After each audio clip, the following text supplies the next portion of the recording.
I think the Twin Cities is undergoing a cool renaissance right now, and part of it is this fluidity of great players between multiple projects.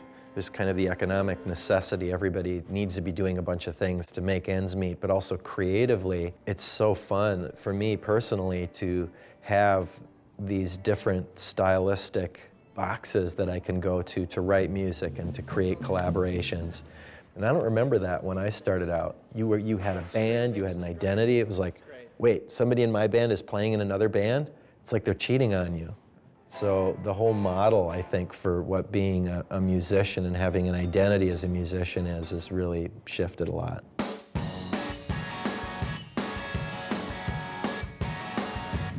My brother and I, Noah Levy, started the Honey Dogs in the early 90s.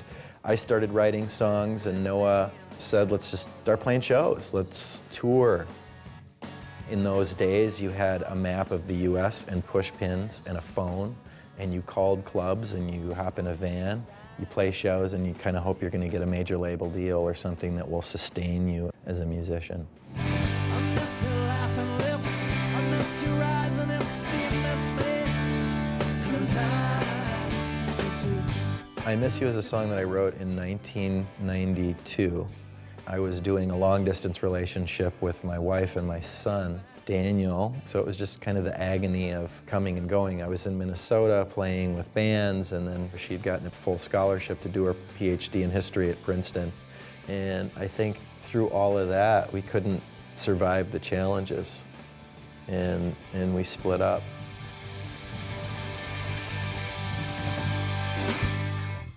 The Honey Dogs took off in about 1996. Got signed to a major label, Mercury Records. We toured with In Excess and Bon Jovi. And throughout it, I just remained committed to wanting to make music the way I wanted to make music and not to worry about what record label expectations there were. And there was a lot of kind of expectations, like, this is the band we envision you to be. And I've just always been somebody who wants to push myself as an artist and songwriter, and I didn't want to just be a guy that wrote these sort of country rock songs. I wanted to do all kinds of things.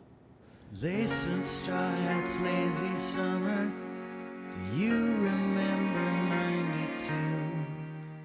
I have a lot of different musical projects, bands, whatever you want to call them. I have a group called And the Professors, which is kind of an orchestral pop or rock ensemble. It has members of the Minnesota Opera Orchestra and musicians from a bunch of different rock bands in town. Freedom riders in prison cells holding court while the regime fell. I've got Liminal Phase, which is an improvisational electronic instrumental group. And then Hookers and Blow is a fun cover band. I've got the family children's music group called Bunny Clogs.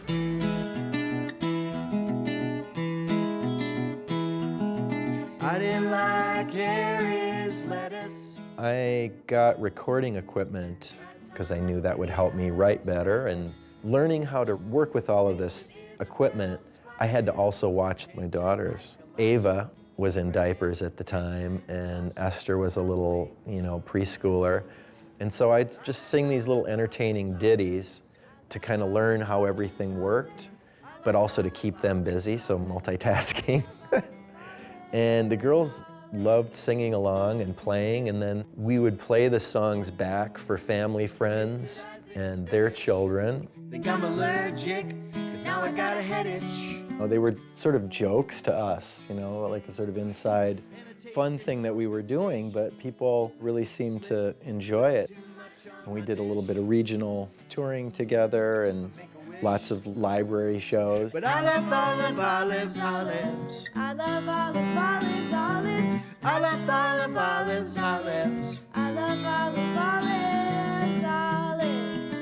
I embarrassed them most of the time. That was kind of my point. Every time we do a show was, how can I embarrass my daughters? We'll travel far if you just try anything. I kind of slowly but surely kept writing songs for the Bunny Clogs record, and I asked Daniel to do all of the artwork for it. Daniel was, at that time, working on becoming a professional artist and doing college at MCAD. So he moved back to Minnesota and hadn't really been living in the same city with me for a long period of time since he was a baby. And so that was great at first. It was wonderful. And then his mental illness really started kicking in while he was at school. I'd say that first year, he started kind of a downturn. His work became more noticeably reflective of kind of a disturbed outlook, a kind of darkness, menacing creatures and people being tortured, and you know, he was pretty candid about what he was going through. As time wore on, I think his sense that improvement would happen became diminished. Daniel committed suicide in January of 2012. For about a year after Daniel died, I just was in a real creative holding pattern. Trying to write about anything just felt trivial. So I just sort of let go and just got lost in the grief.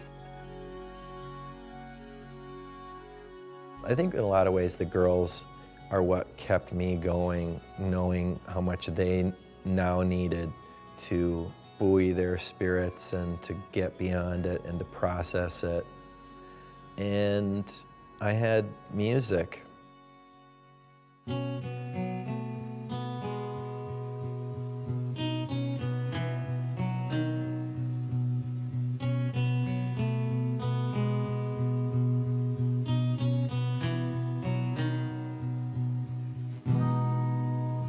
Set the house to the fire.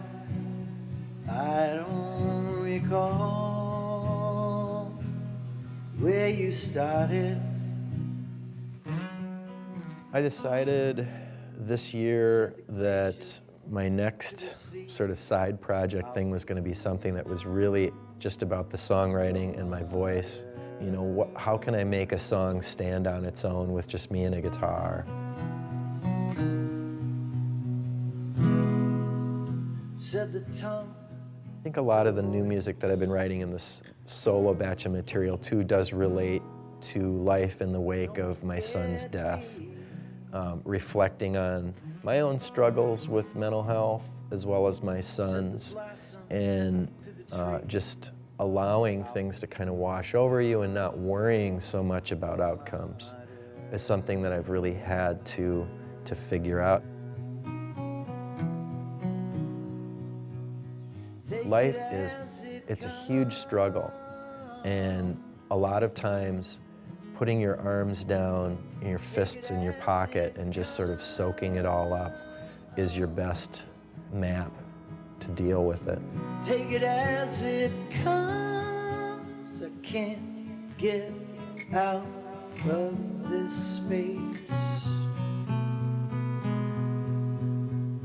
And I think it's taken a lot to get excited about life after Daniel, but there's just so much. I do have so much. I've got so much love in my life and so many great people and so many great collaborators and people that have faith in the art that I make. I'm totally grateful for all of those things. And I also have a sense of hope and possibility that I really lacked after Daniel died, which makes me feel like things are going to get better.